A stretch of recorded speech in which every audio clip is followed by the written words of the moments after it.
Welcome to the SaaS channel. I'm your host, Angus Robertson, a fractional CMO with Chief Outsiders. My co-host is Teresa Carrigal, founder and CEO of Achieve Unite. Today, our topic is channel conflict, and we've got some awesome panelists, Lisa Citron and Ryan Walsh. And Ryan's returning. He is, of course, channel chief at Pax8, and Lisa is VP of Worldwide Channels at F5. I'm really looking forward, actually, to some of Lisa and Ryan's perspective on executive commitment and trust and transparency in the channel as it relates to channel conflict. Anyway, with that, let's introduce our panelists. Lisa. Hi, well, thank you for both having me. Lisa Citron, as you said, I have the opportunity of leading the channel organization at F5, where I've been for the last 10 years. But prior to that, I've got, ultimately 13 more years of channel in my DNA, 23 years in this crazy world that we're in. F5 is a leader in multi-cloud application security and delivery, and we have a large channel throughout the world. So this topic is near and dear to my heart. And as I said, as we were prepping, something I consider the number 2 item on my job description. I have the opportunity to both create revenue and help mitigate conflict as we work with our partners and with our end users. And Lisa, you came up through the ranks in sales, right? In sales and channel sales. I did. I've had all roles, from being a partner account manager to being a sales leader and salesperson. So yeah, I've kind of carried a lot of different roles, inclusive of having a public cloud job here at F5, where I had the opportunity to help build that out for our company. Awesome. Great. Am I up? You are up. Wait for the intro. The man who needs no introduction. No. I do. Yeah, my name's Ryan Walsh, and thank you for that brief intro to know where I'm coming from. I work for Pax8, a co-founder of Pax8, and we're a born in the cloud distributor, and now more and more talking about a broader role moving into marketplaces. And so channel conflict, from my own perspective and background, similar to Lisa's, influenced by that journey that didn't just start with Pax8. I actually started my career as a system integrator. So I was on the partner side, channel partner side, and then made my way into a company called MX Logic, which was a born in the cloud vendor. So I've been on the vendor side and the partner side, have scar tissue to prove, and channel conflict is near and dear. Certainly from my perspective, when I got in with MX Logic, we sold direct. And so many of us, if not most of us, did not know what the channel meant. So now I think we have a greater appreciation. I personally do, from knowing what mistakes we made around channel conflict and how we corrected them. So I'm happy to join this conversation. Yeah, it was a hot topic on our last LinkedIn Live. So thanks for coming on again. And we're going to dive deep into it, right, Angus? Absolutely. Well, with that, thank you, Lisa and Ryan, for a little bit of background on F5 and your, of course, Pax8 and your personal histories. So love to dive into some of these topics and your experience and how to manage channel conflict. So with that, Teresa, I think you've got some thoughts and questions you've been thinking about. I'll hand things over to you to kick us off. Great. Well, one thing I will say is I do think the channel chiefs and the executives of the future, it is all about the front end of the business and the sales and the marketing and all of this. So I feel like there's a rise of this conversation around direct, indirect. So Lisa, when you think about the future of hybrid channel strategies, we know F5 is 95% channel. What strategies are you using? What's working? What's not working? Or what are you seeing out there, especially as we go to as a service? Sure. Well, I think for us, you made that comment, we're 95% channel, and that small part of our business that's not channel is really where, we have business with some of the largest of the service providers or others. But that said, it's a part of our culture. And so, right down to how we plan our business, thinking about channel first is something that we do. And so as we've had this change in both the way we deliver products, right? Moving from being hardware centric to software, to now as a service and managed service, we've got to create clarity in that go-to-market strategy, right? All the way to the product owners through to sales in how we work. Similarly, we have to do that with our partners, right? They have to understand where we stand in this, and that goes all the way down to those in-field behaviors, right? And I think one of the things that we've gone through this massive change in going from being a single platform company to, in 2.5 years, acquiring 4 companies and now having 4 different platforms. It's been really key as we work with those acquisitions, as we work with our sellers, as we work with our partners, giving clarity to how we work. What do we consider channels? And by the way, public cloud is a channel. A channel shouldn't be determined and lens, what's the vernacular we're going to use? What is that conversation? And being transparent, open, honest, which is a key part of who we are in our F5 behaviors, making sure that that continues as we go through this evolution. Lisa, I think you bring up such a critical point there. That is the definition of what is channel. We've seen so much consolidation and all these different, used to be very clearly defined channels or reseller types who had a very specific role. Now, not just tiptoeing into each other's territory, but stepping completely into completely other areas. And then obviously with the internet and cloud, these other channels. So what are these different channels and the characteristics of the channels and how to work with them, how to treat them? It's constantly evolving right now. Well, I think a big piece of that, and Ryan, I know this is, a big part of the world that you live in, is that if we step all the way back, I think for many of us, channels used to be synonymous with this 2-tier distribution strategy, right? And that is the lens that most of us in the tech side see.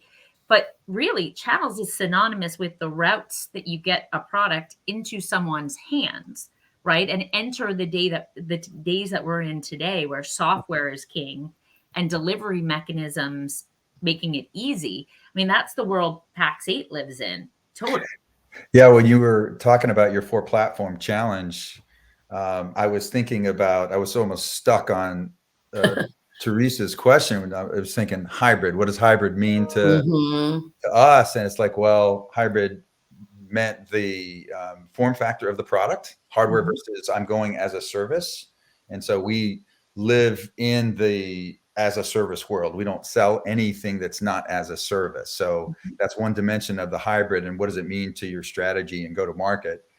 That was certainly like triggered when you said 4 platforms. That's when you think about a strategy of I have a product, will you buy this product, is gone. It's like, it's not that way anymore. It's for you. It's, four platforms that need to come together seamlessly because the customer expects to get it all and work together as one. And so less and less is it like I have another product, more and more it's like, all right, how does this solution work together?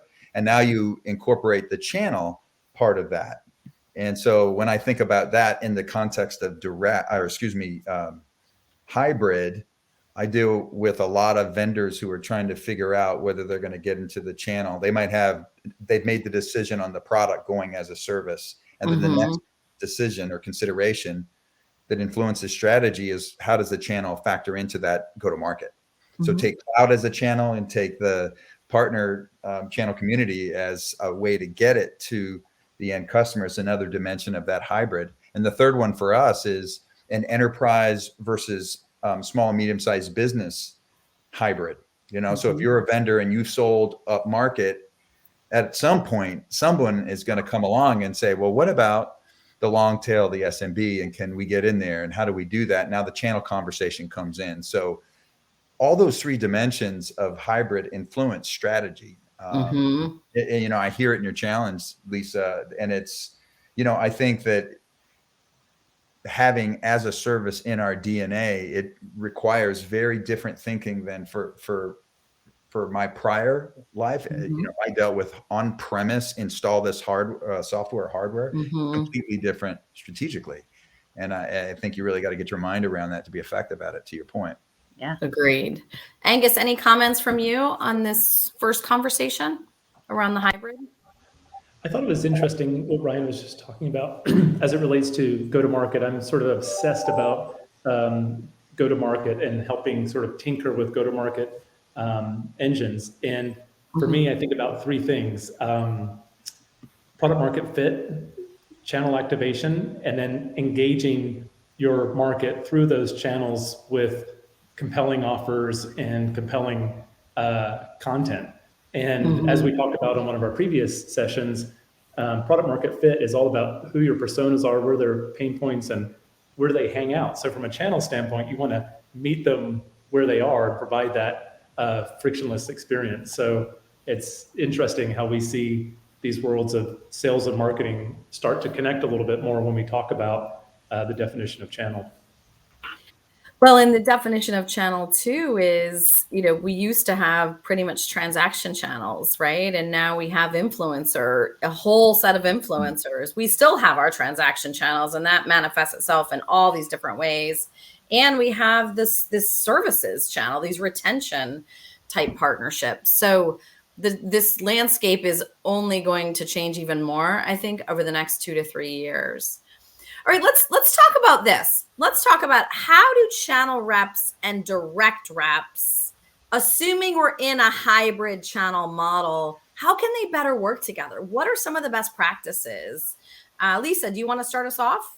I can. And I think, if you look at what we have experienced in onboarding the 4 acquisitions, where while F5 was traditionally all channel, what we had was the, acquisitions and this transfer of, knowledge and understanding in how we're going to work. And I think, again, it's going to go back. You'll hear me say a couple of things over and over again, and they're core to who we are as F5, is culture, right? Transparency, a commitment to education. So, we started, or one of the regional channel leaders presents on every new hire. We talk about how we sell. We talk about we get it out on the open. What are the things you're going to want to know? What happens if the end user doesn't want to work with this partner? What happens? We get all of that out there, right? Similarly, we engage in what are the best practices, right? And one of the best things we've done in those new hire trainings is that it's not just channel leaders professing what perfect looks like. We get a rep and a partner account manager, and we talk about what their synergy looks like. How do they create business together? What do they do? So what it shows up as is how by working with the channel, is that going to be additive to you, right? I always want them to walk away with, sure, there's going to be these points of disagreement. There are going to be conflicts. There's going to be these things, but how does 1 + 1 = 3, which is what you should be getting in a scale go-to-market? So I think, transparency, that culture of this is what we're going to do, and then show them the best practices. Show them how, 1 + 1 = 3. 1 + 1 = 3. I had a mentor who talked about poster children and public hangings, and both of them are equally effective in driving the right behavior.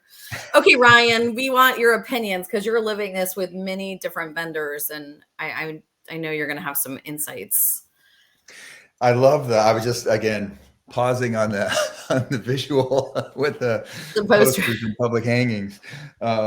I do appreciate it. In fact, I did have a question I'd like to, I'll come back on with Lisa, because one of those things I think within a vendor that I hear all the time is comp. How do you handle comp? Because working together or not, from a sales perspective, can be ridiculously influenced by how you get compensated. Yeah. And I see this. And so this is the sort of the lens that I can bring, is that a lot of there's different types of vendors that come in that either have experience or they don't have experience with the channel. And when they don't, how did they work with us is a general question that they would ask. Where we lean into, it may not be known, is that I think maybe influence out of the finance department, or, I would refer to this grouping as myself, an MBA puke, who might say analytically, okay, if you have a channel, that means your reps don't talk to them. They go sell to customers that are different than your direct reps. That's not my experience. In fact, it's almost a misunderstanding when we sort of explain how this works. Because, if you're just looking at it from a finance perspective, you may say or conclude, well, I wouldn't work with you because I'm paying you. I'm paying that margin to the channel, so they've got to do their job. That's naive and narrow in my experience. What works best, depending on the model, one example of a best practice is when you jointly go to market with collaboration with the vendor's sales reps. And that can take different forms. So one form of that would be if you're a vendor that serves both small, medium, and large customers, agreement on how do you divide and conquer that list. We have situations where we actually share territory and prospects and work together with the vendor very closely. We have other cases where they want that line to be drawn more explicitly, so that if it crosses a band of size, let's say, we draw that at 250 user sized companies, some vendors will get to that low mark and say, hey, we've got a partner that is built specifically for working with you. And that vendor will work with PAX 8 and our partners to then take that deal and close it. And so we see both models, and both work quite well. And so, but the one thing that they share is more of a collaborative go-to-market rather than this finance-minded, don't work together because I'm paying one or the other a different way. Which leads me to a question with Lisa. Like, Lisa, what would motivate a direct rep with a channel rep to work together? Do they share comp in your world, or how do you resolve that need to care? Yeah, so they do share comp. And I think that's key. Now we're not comp neutral. Okay. So that, comp neutral meaning that, it costs you the same no matter how you work. Now, remember, our primary go-to-market is through our channel, and our primary market that we sell to is the enterprise. Right. So, but one of the things that has been a long-standing part of F5's program is that channel leverage, channel value is not defined through a single lens.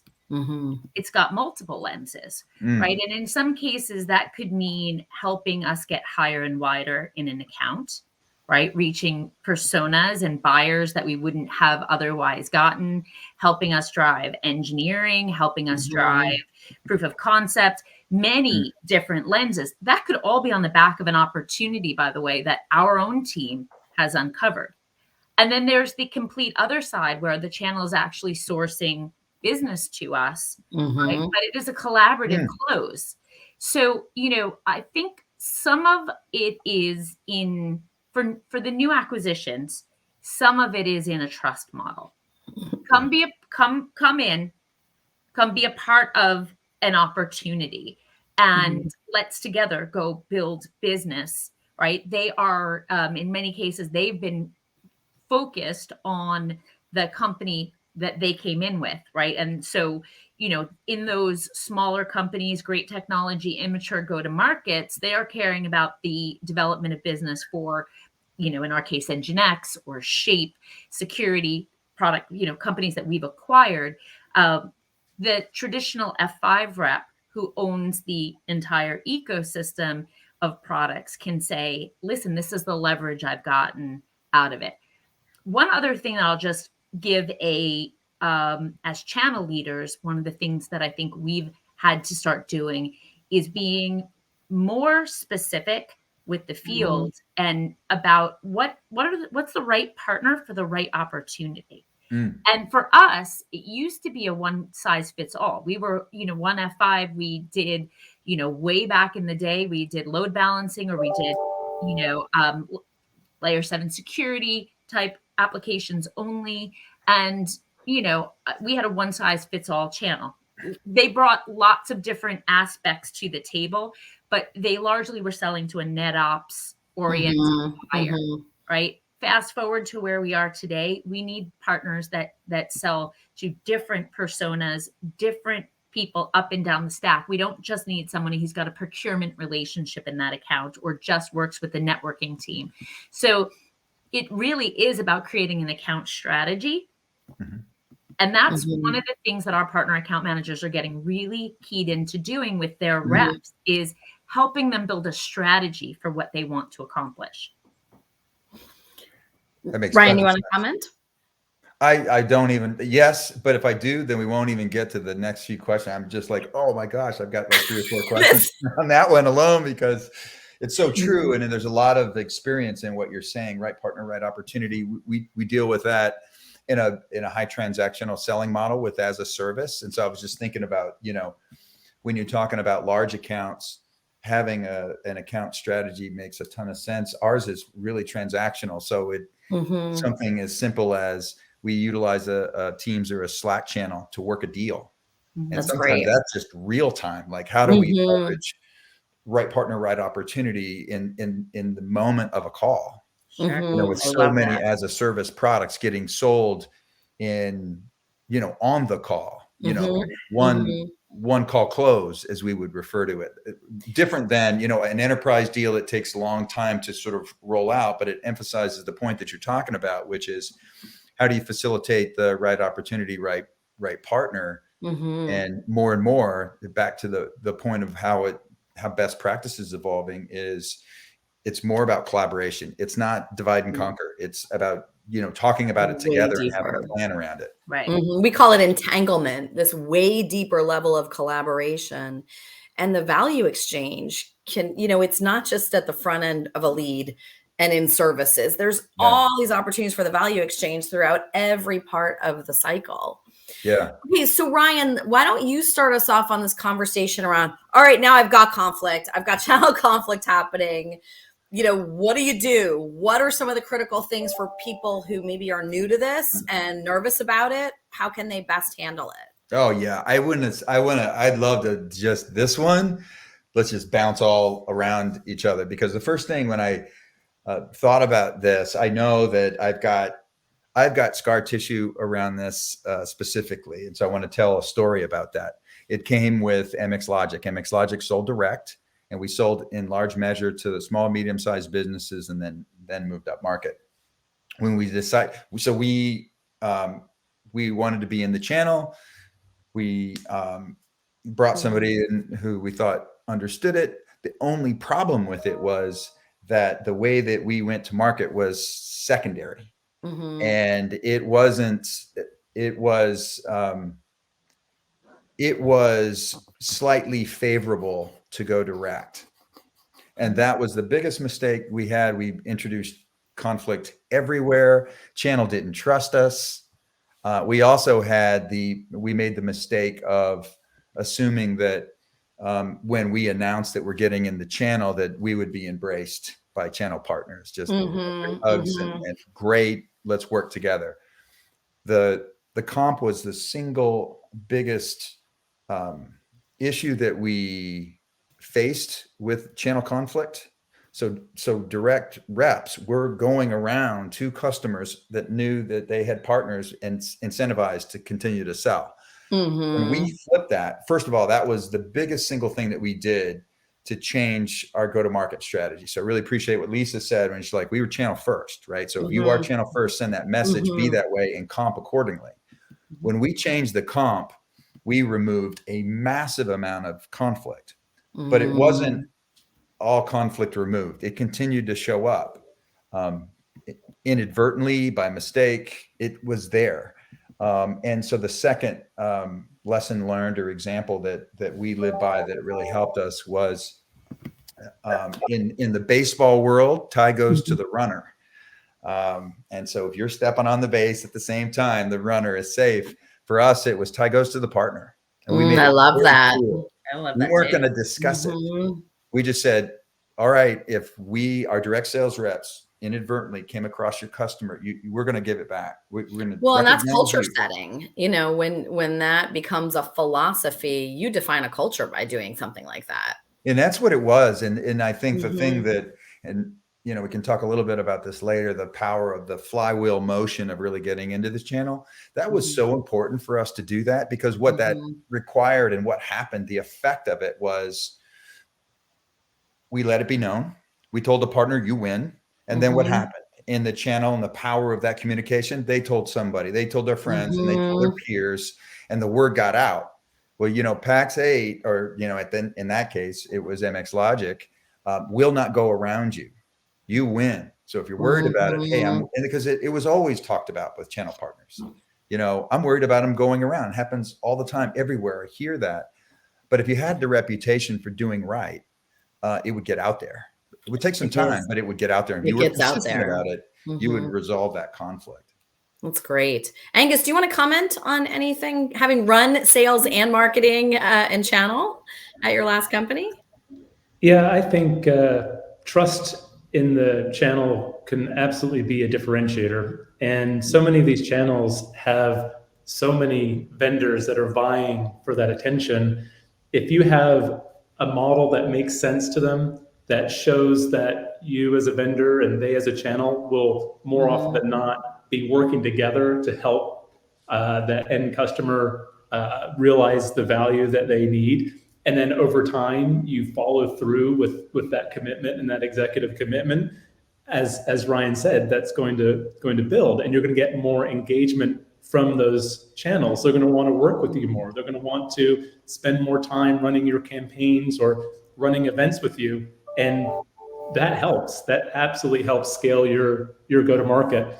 And just an example on this, one of our key go-to-market channels, the president was telling me an example that, you know, these guys have long memories, and he was saying that he was working with a large vendor, and he was having issues with channel conflict, and so he wanted to prove a point. And so he registered a new juicy deal under his own name, and they rejected his registration, saying they've already been working that deal.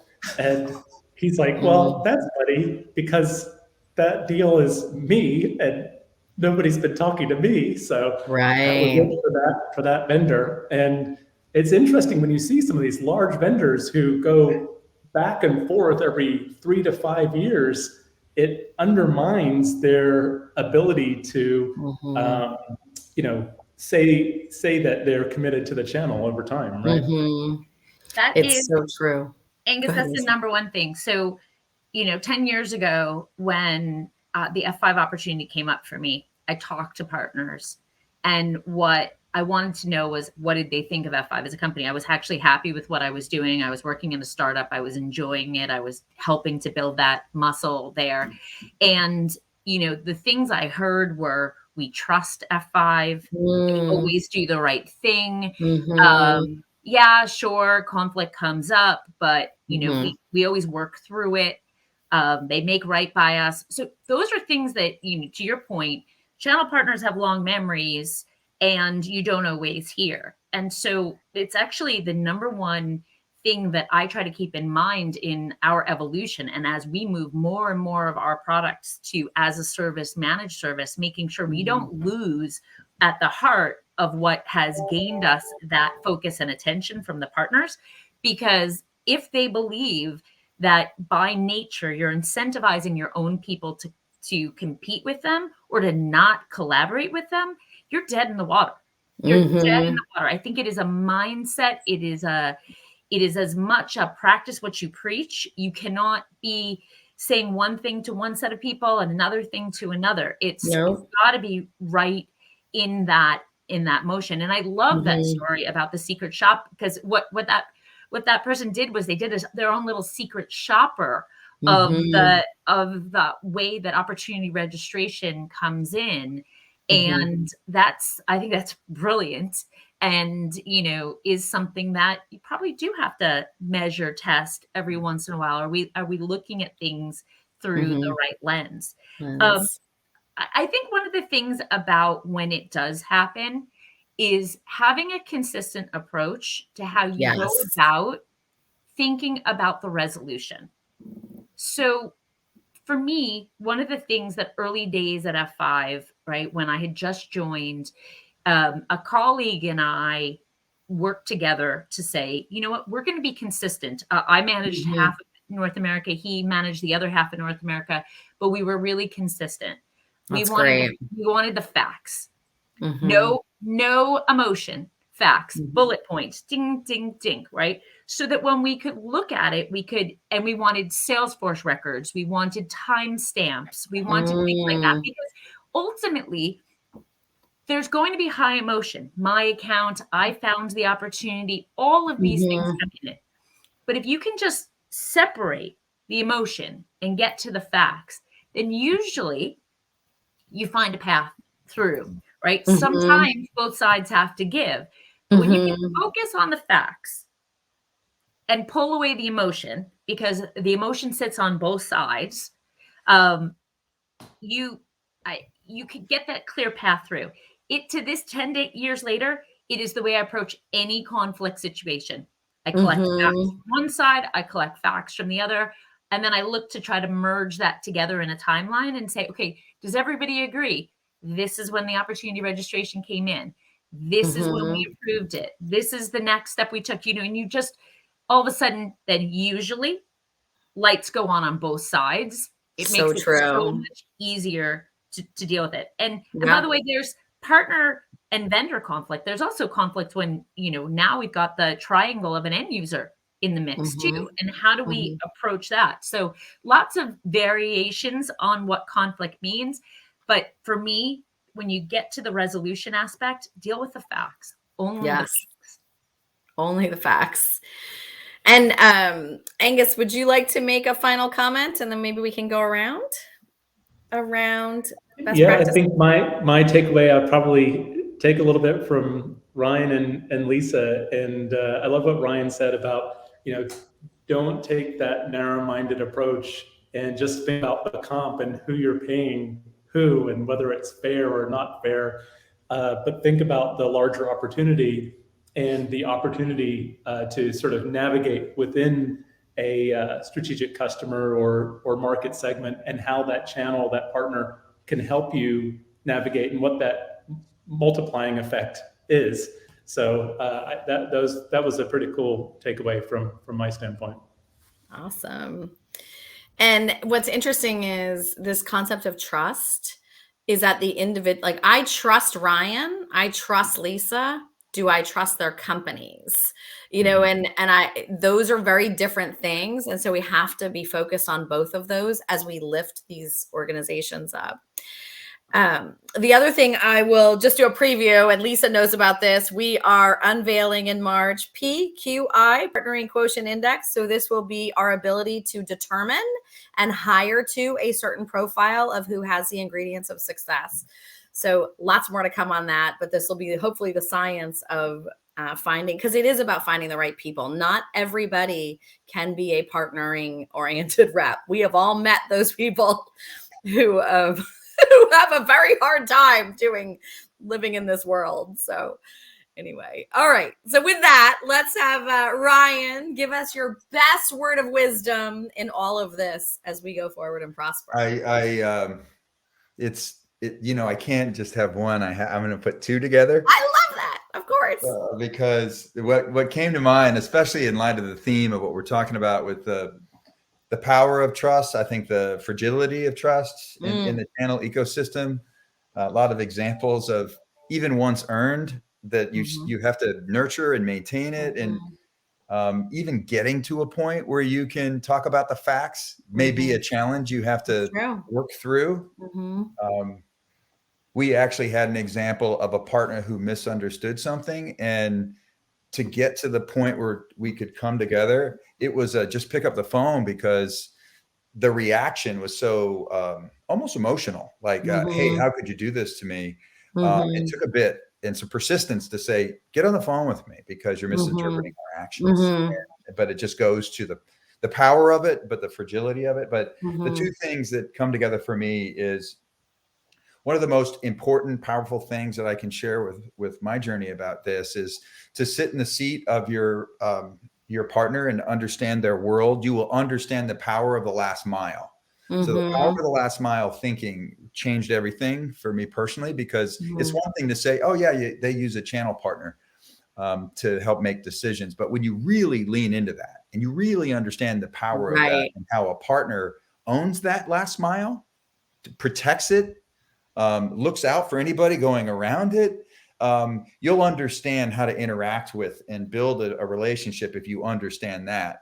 And the second part of that advice to me is the power of the channel flywheel. Respect it, because so many partners come in, vendors, and they say, I want to get into the channel, where they understand what it takes to get that flywheel to turn, flow through the trust and understanding of the partner. And we might, from marketing terms, call it, a persona or ideal customer profile or partner profile. But in the midst of that, once you understand that, then you can appreciate that it does take turning this flywheel of trust.